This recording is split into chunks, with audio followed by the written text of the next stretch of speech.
Hey, greetings. Welcome back to Tolfer Talks. Today we're going to take a look at David Small's Stitches, a memoir. Today's program is brought to you by this really cool old nib pen. I'm not sure it's not exactly, is it a fountain pen? Maybe it's a fountain pen that I found in a pile of junk. And so I think I'm going to try to get it going and see if I can do some drawing with it. But it's pretty cool. I think it's advertising for something. I haven't. Parker Challenger. Oh, no, it's just the name of the pen. Parker Challenger. So anyway, maybe it's not even that old. It just looks cool. I tried to find something fancy because this book, this David Small, they deserve it. It deserves it. This is, of course, a National Book Award finalist. And it kind of blew my mind. It's pretty cool. I'm gonna try to talk about it. To be honest, I had a hard time getting through it. I made it about halfway through the first sitting. I think it was last Friday. About 10 days ago, I sat down, and I had plenty of time to get through it, but it's pretty heavy. This isn't what I'm used to reading. That's kind of what I've been setting out to do lately, is kind of read outside of, my usual space, usual place. And there isn't really a lot of information out there about David Small, as far as I could tell. I found a couple shorter interviews with him. It seems like he's been a cartoonist for the New Yorker. Actually, I think on the back cover. Oh, where is it? About the artist. Yeah. He's a Caldecott Medal winner, so he's done a lot of illustration and written children's books. He's illustrated for publications such as the New Yorker, New York Times, Washington Post, Esquire, and Playboy. So this guy is pretty serious here. This isn't my usual reading material, but the thing is, this is the story of his early and very traumatic childhood. And I just had, it's really intense. His mom is obviously not happy. I could kind of relate to this, having a parent that wasn't very happy growing up.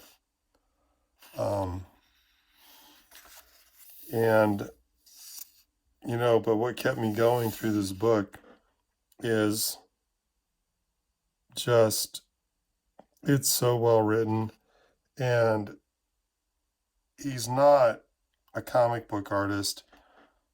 In the one interview I found, he wasn't really into graphic novels until maybe after he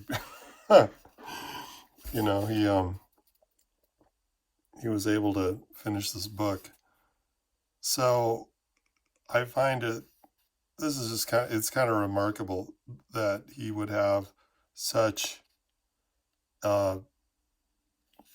innate intuitive sense of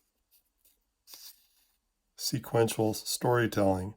In the interview, he mentions Buñuel and Polanski as being some of his influences. So, he's familiar with film, obviously, and that was apparently all it took to put together this book.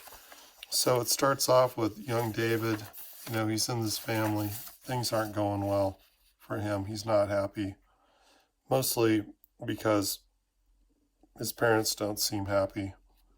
And the mother in particular seems to be particularly dissatisfied with her situation.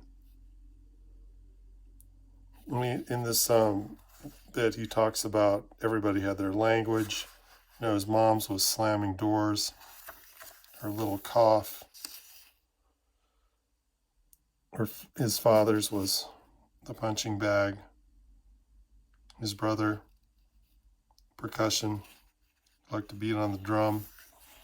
And David, well, David would get sick. That was his language. That's how he expressed himself. And man, it's so sad. And this is part of he was a sickly child apparently.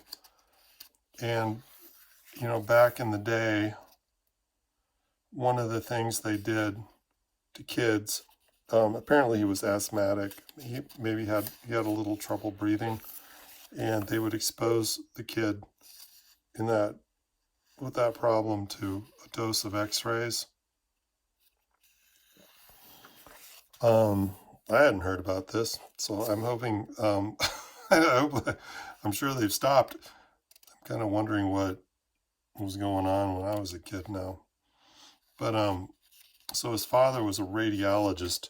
So as a radiologist, he must have been intimately aware that this was a technique. And this is David. His dad's working, and he's in the hospital getting weird. And this was a scene that kind of freaked me out. I'm not sure exactly what it has to do with the story as a whole, but he's off on his own trying to entertain himself in the hospital. And he ends up in, I'm not sure, maybe, I don't know, I'm well versed in medicine, but maybe the pathology lab or something.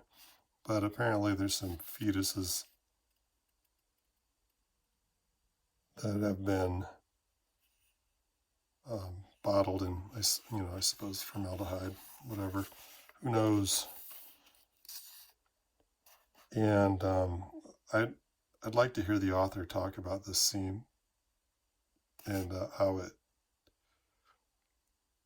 it really adds to the mood and kind of the feeling, this oppressive sort of just eerie, nightmarish feeling that you get reading this book. So, even as he's playing and he's having fun, of course he runs into the pathology lab and has this encounter.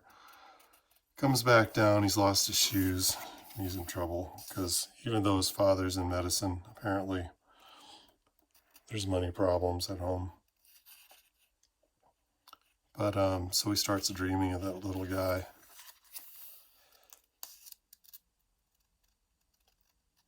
And the artwork,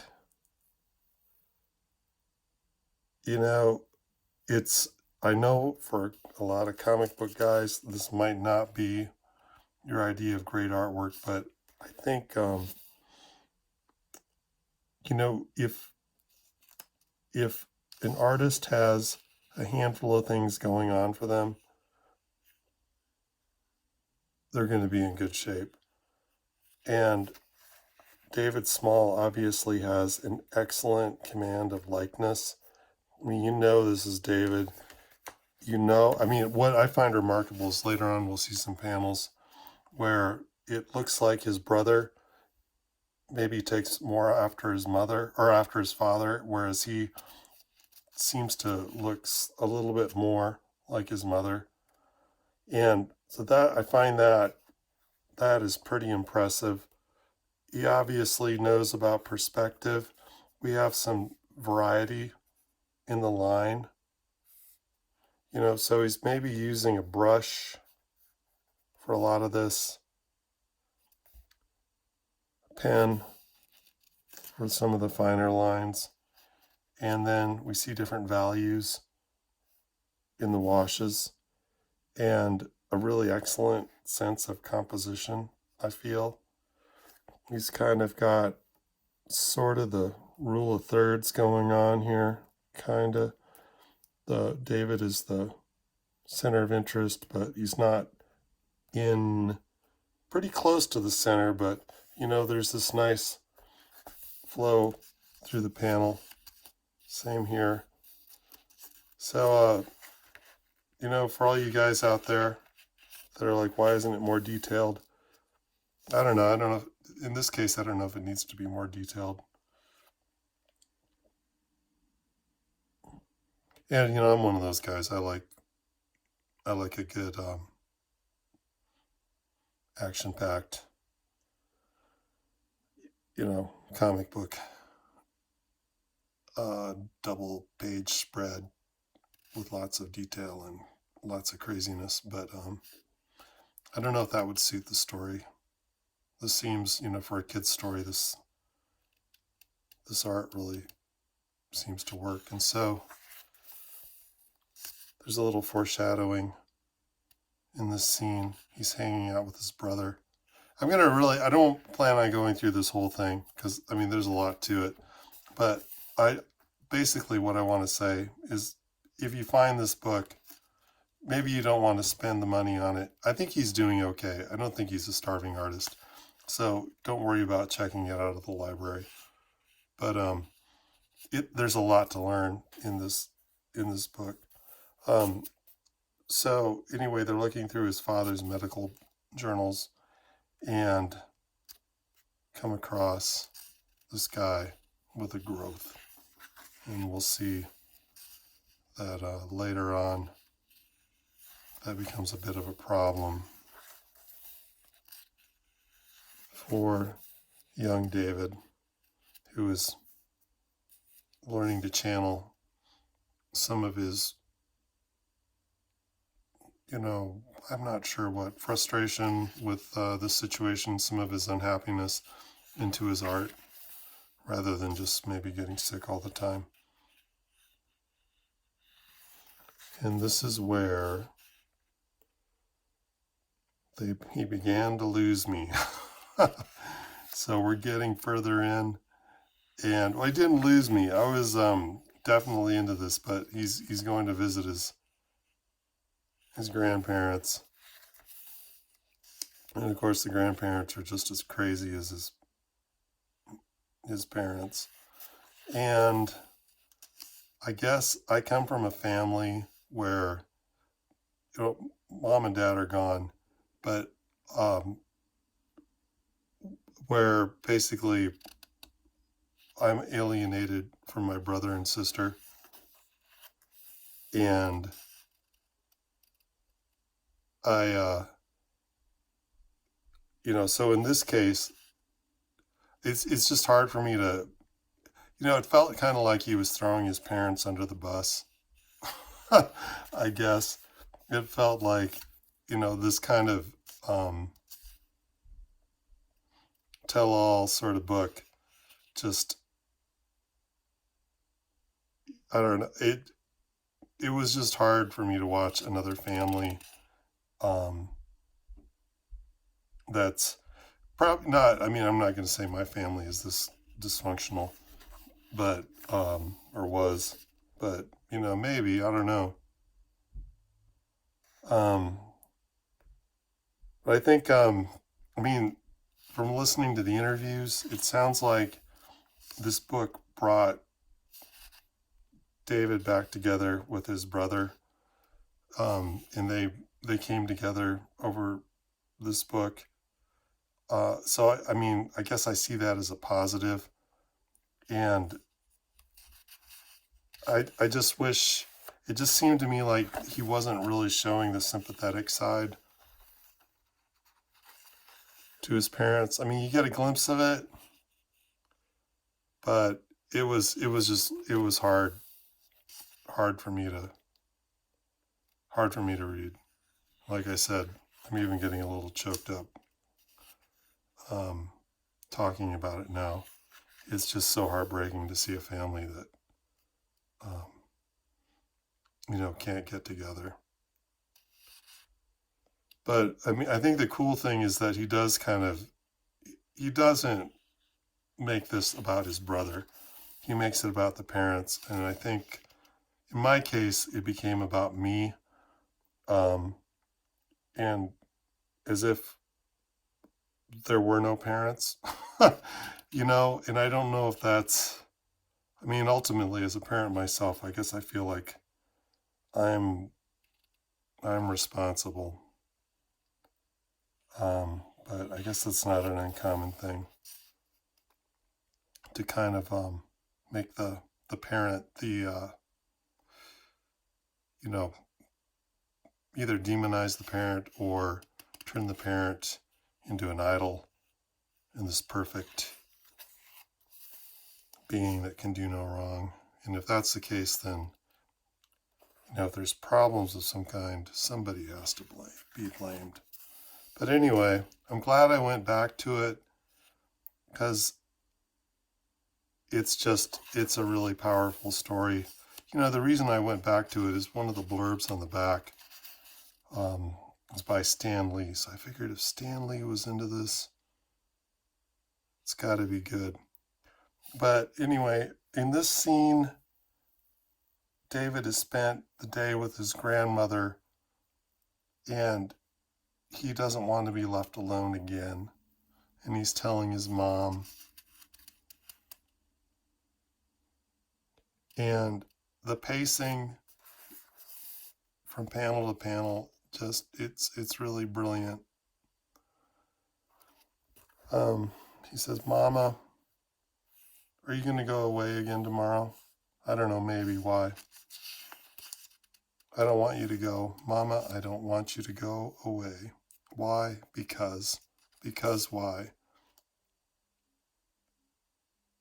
He's afraid. Afraid of what?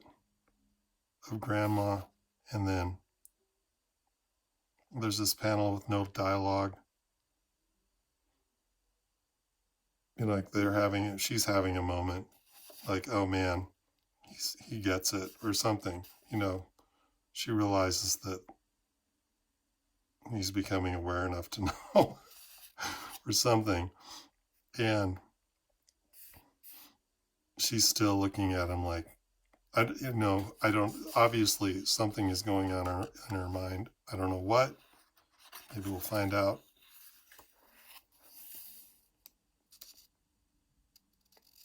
She wants to know what happened. He tells her. She obviously looks terrified. I guess this is one of those moments where maybe you can't sympathize with the mother. I get the sense that she grew up with that crazy. She knows what it's all about. And it's a big deal that David never says that word in his grandma's presence. We're going to find out later that Grandma was completely bonkers. Like in a big way. But as far as the illustration goes, great car. Love the car.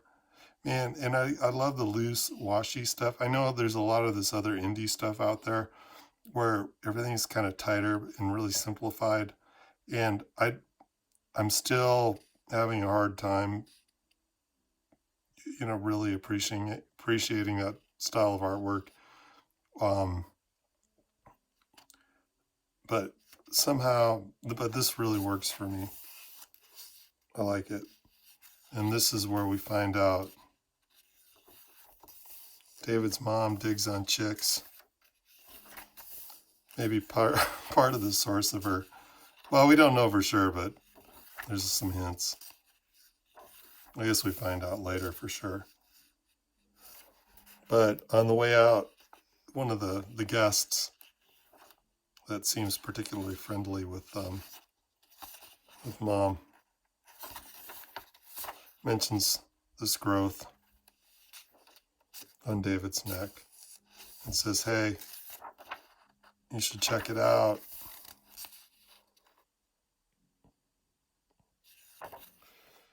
And she says, doctors cost money. Again, I'm not sure how a radiologist could have a problem with something like this. You'd think you'd have a buddy at the hospital that would be more than willing to check it out. But as we find out, he gets a raise and his idea of having his son's growth checked out is one of his buddies on a boat having a look. So dad thinks it might be a sebaceous cyst.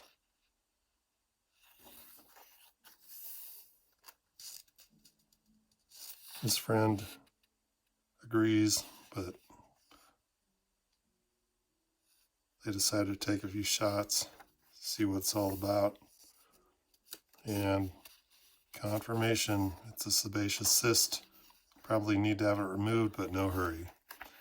So, rather than getting that taken care of, the parents go on the spending spree. T-Bird, cool. So what's a T-Bird cost back then? $5,500. One of the neighbors, well, not neighbors, I don't know, a house a few blocks down just sold their vintage T-Bird. They're asking $28,000 for it. I'm not sure if they got it, but I wouldn't be surprised. I kind of miss, actually, I mean, it sat in a carport next to their house for years. I miss seeing it. But anyway, apparently this thing is bothering David. And this was another scene I could relate to. Fatty tumors or sebaceous cysts are kind of a run in my family. And so I've had one removed. And I know that even though it was a family kind of thing, it kind of freaked me out.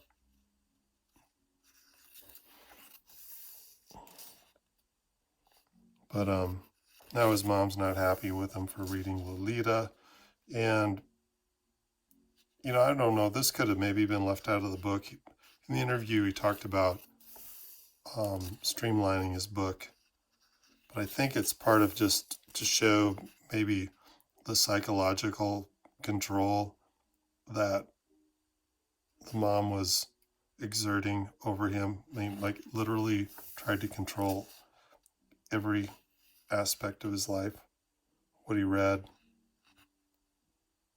you know, whether or not he would get medical help, you know, just, you know, his behavior.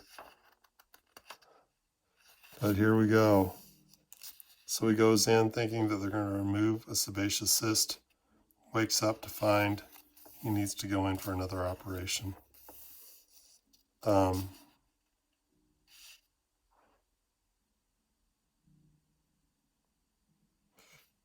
in this panel,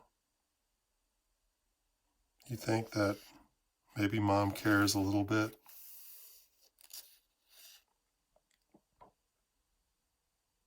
He wants his copy of Lolita back. She consents. Begrudgingly. This is a great page. This double panel. Nice. I see that as maybe maybe the author recognizes that he's a lot like his mom, or they share some traits. But anyway, yeah, it goes on. Later on, this is really good. So he's coming out from being under, and this is really neat. So it's like almost he's in another world. Blackness, the void, and then he's slowly coming back to this reality.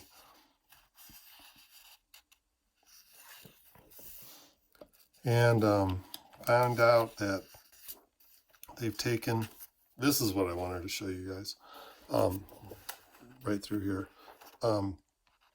They've taken one of his vocal cords, or half of his vocal cords. So something was up. David doesn't know yet, but he'll find out. But I love this establishing shot. This book has inspired me to create kind of a sketch journal. This is kind of what a lot of my, like when I'm just laying out pages, this is sort of what they end up looking like. And then I go back in and clean everything up, find a vanishing point. But I really like it. It just seems to fit. So I think I'm going to keep working on my comic, as is, using that style. But I definitely inspired me to get out in the world and do some sketching, and maybe come up with another style I can use to crank out some pages faster, tell a story.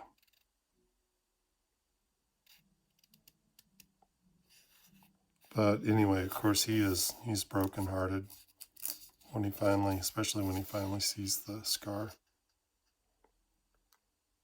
And this is a really powerful image too. I find it, I really want to check out some of his children's books. He talks about, in the interview, talks about not wanting to scare kids. But this is pretty brutal. So I'm trying, I'm just like, man, it's like, how did he come from drawing non-scary kids books to this? And, another thing I really appreciated about this book, maybe there isn't a lot of detail. There isn't a lot of cross hatching or whatever. But the way he sets a scene, I think, is pretty impressive. And I know he talked about when he sat down after his publisher asked him if he was interested in writing a graphic novel, and he had said no, but decided maybe he could do it after a friend of his in Paris. Yeah, Paris is the. I know. I'm stuck in the Midwest, so this all seems kind of a little bit fancier than I'm used to. But once he finally cottoned on to the idea, he sat down to write, felt like he didn't have much to write or couldn't recall the stories. And so the way he conjured up these stories was to, or these scenes, was to focus on one element that he could remember. I think he used the example of of a a lampshade, and from the lampshade he could see the lamp and the lamp table and the table the lamp sat on, and then the whole room came into focus, and then he was in the middle of it. So yeah, again, and then why I had such a hard time with it is I've been listening to these true crime. This is a great panel. When you have no voice, you don't exist. He lost his voice in the operation. And you see all this activity is represented by these figures that are overlaid. And then here's him, this negative space. Really, really nice. David. All this activity going on around him.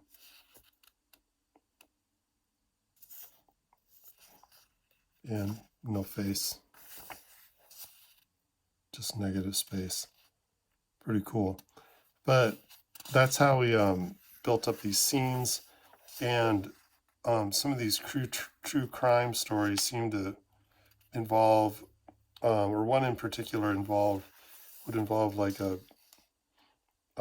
some evidence being brought forth through hypnosis or memories. One was memory that was literally 25 years old, and the kind of hell that memory put a family through, a family that was innocent, by a overzealous state's attorney.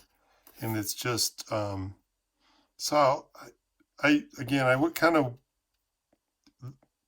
this is great, but I don't know. I don't think I could do it. I'd have to fictionalize it or something. But this is a good book. I think everybody should read it. This is a dream sequence. And anyway, I think I'm going to let, if I found it at my library in my small town, you're probably going to be able to find it too. So I think if you're interested, you should check it out. But anyway, I'll just tell you, it works out okay. I mean, the guy does really well. I love this. His therapist is a rabbit. Yeah, it's just fun. And the scene where he goes out with his dad. All these panels that are void of dialogue, but it just really puts you in the scene. It puts you in the restaurant. Even this scene, David's looking at the menu, his dad. Maybe this is a place he's been with his med buddies, his doctor buddies. He knows the menu. He wants to order. And David is taking an inordinately long time. Maybe actually just to annoy his dad. Anyway, his dad's smoking, drinking, getting chatty with the help, smoking some more.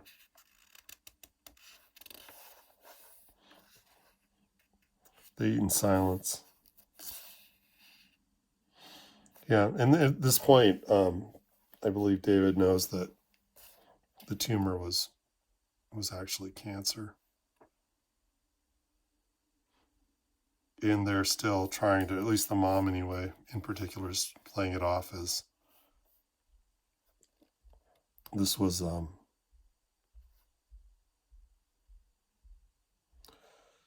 real burden for the family, having to deal with his medical problems. And in this scene, his dad kind of explains things to him, and by the expression on your face, I get, it's not like the parents are completely without humanity, because you can see that this is something that's been on his mind, something that's eating away at him. But yeah, I would check it out. I think if you're telling stories, there's a lot to learn from this book. If you just want a quick read, this is a good one. Actually, it doesn't take that long to go through. It's thick. It's a thick book. Look at that. It's kind of fun, flipping those pages. You're like a speed reader. But I would, recommend it. It's good. It's good. Just, I don't know. Take it easy on the people around you, the people you love, even if they're jerks. Because I think if you are a jerk, get straight. Because, there's enough pain in the world as it is. Life is tough.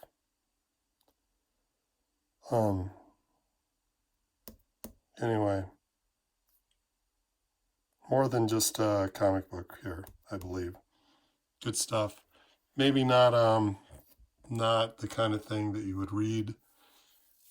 I would not consider this escapist literature. No, this puts you in the middle of it. All right. Remember to please like and subscribe. Check out my crowdfunder if you would. Give it a follow. I'd appreciate that. And I guess that's about all I have to say. Might actually get 2 videos up this week. I discovered over Easter, if you miss a week, YouTube does not like that. Anyway, this is my book.